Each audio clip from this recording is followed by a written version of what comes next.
안녕하세요. 이미 상승한 종목은 왜 위험한지 알려드리겠습니다.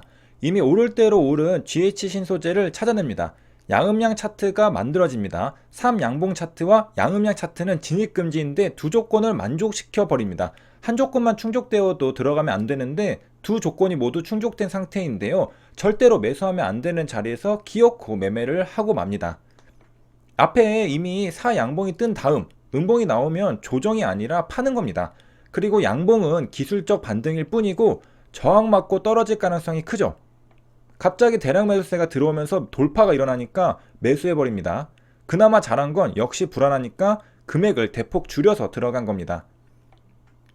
하지만 줄인 금액도 손실이 커질 수 있다는 걸 보여줍니다. VI가 풀리려고 하는데 동시호가 가격이 자꾸 내려가기만 하죠. 이러지도 저러지도 못한 상태로 그대로 물려버리고 시작합니다. 그래서 많이 오른 종목을 매수하면 위험한 것입니다. 차익 실현 물량이 나오죠. 마이너스 1% 개파락해서 시작합니다.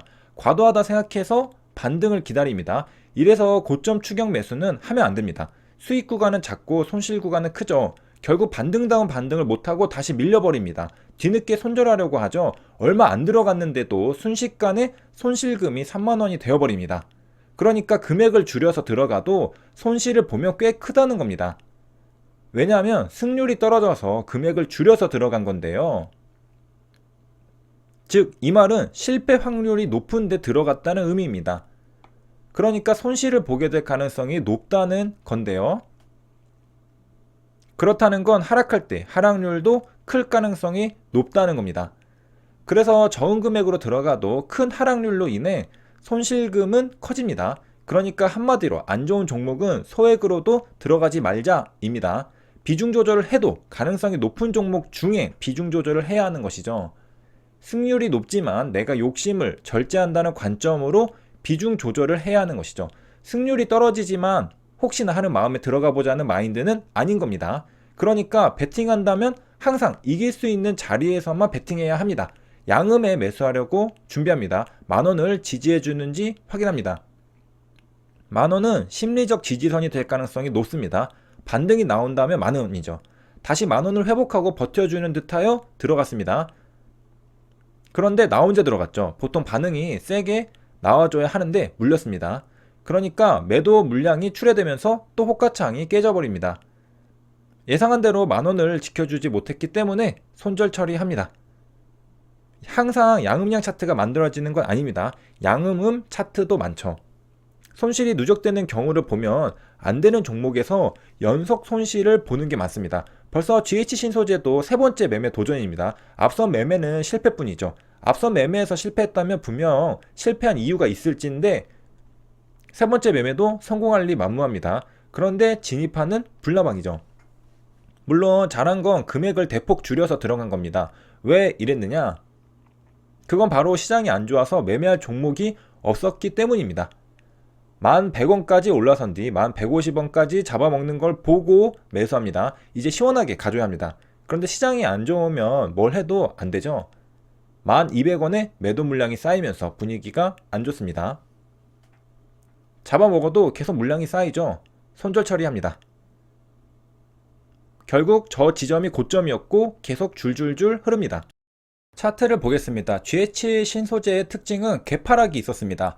VI가 걸리고 나서 개파락이 있었죠. 이건 분봉상의 특징만이 아니라 일봉상의 특징이기도 합니다. 시초가도 전일 종가 대비 개파락하는 걸 확인할 수 있습니다. 그러니까 일봉상 장대양봉이 나오고 나서 다음날에 갭이 뜨는 게 아니라 심지어 보합도 아니고 개파락해서 시작하는 게 GH 신소재의 특징입니다. 방금 분봉에서는 여길 본 것이고요. 전날도 마찬가지로 개파락합니다. 개파락은 종목의 특성이라고 볼 수 있죠. 그래서 GH 신소재를 매매하시는 분들은 GH 신소재의 개파락을 조심해야 합니다. VI에 들어갈 때도 조심하고 종가 베팅할 때도 조심해야 합니다. 매매를 안 하는 게 낫죠. 8월 달에도 개파락이 뜨는 걸 확인할 수 있습니다. 장대양봉이 나온 날 다음 날에는 어김없이 개파락입니다. 여기도 개파락이죠. 그러니까 어떤 종목을 매매하기 위해서는 과거에 어떤 특징을 보였는지 공부하는 게 중요합니다. 개파락하는 특징을 알고 있었다면 반드시 VI 들어가기 전에 매도했을 겁니다. 종가 베팅은 당연히 더더욱 안 하고요. 심지어 2월 달에는 이런 경우도 있었습니다. 상한가를 마감했는데 다음날 개파락이 마이너스 6.48%에서 시작합니다. 그리고 장대음봉으로 쏟아져 내려오죠. 그러니까 GH 신소재는 정말 지독한 종목이라는 겁니다. 수익을 내기 정말 어려운 종목이죠. 여기도 개파락이죠. 작년도 마찬가지입니다. 여기도 개파락, 여기도 개파락입니다. 여기저기 전부 개파락입니다. 그러니까 이걸 알았다면 장대 양봉 뒤 절대로 종가 베팅을 할 용기는 생길 수가 없습니다. GH 신소재의 사업의 내용을 보면요, 부직포가 나옵니다. 넌오븐이라고 하는데요, 직포의 반대 개념입니다. 직포가 아니라서 부직포라고 부르죠.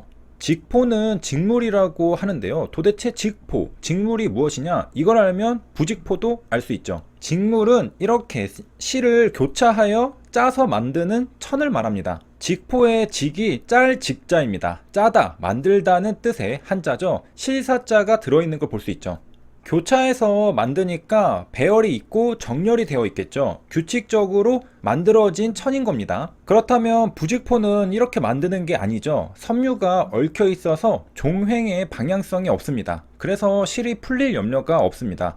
직표의 경우에는 가위로 천을 자르면 실이 풀리면서 해체가 됩니다. 하지만 부직포는 섬유가 얽혀 있기 때문에 가위로 잘라도 실이 풀리지 않습니다. 그럼 어떻게 부직포를 만드느냐? 열로 접착을 시키거나 화학약품으로 접착을 시켜서 섬유를 접착시킵니다. 그러니까 직포는 실을 짜서 만드는 건데요, 부직포는 섬유를 엉키게 접착시켜서 만드는 직물인 겁니다. 엉켜서 만들어졌기 때문에 가위로 잘라도 안 풀리는 것이죠. 그러니까 부직포는 직포하는 공정을 거치지 않아서 부직포라는 겁니다. 직포란 실을 짜는 과정을 말하는데요, 부직포는 실을 짜는 게 아니라 섬유를 엉키게 접착시키는 과정을 거쳐서 만들어집니다. 그러면 부직포는 어디에 사용하느냐? 자동차가 등장합니다. 자동차 트렁크를 보면 깔려진 매트를 볼 수 있는데요, 꺼끌꺼끌한 부직포라는 걸 알 수 있습니다. 매끄러운 천이 아니죠. 부직포는 자동차에 사용될 수 있습니다. 그리고 자동차 천장에도 부직포가 있죠. 헤드라이너라고 하는데요, 이렇게 보면 이게 부직포였구나 느낄 수 있습니다. 그러니까 재미있게도 부직포는 천에 가까운 제품인데 자동차 내장용 부품에 적용되는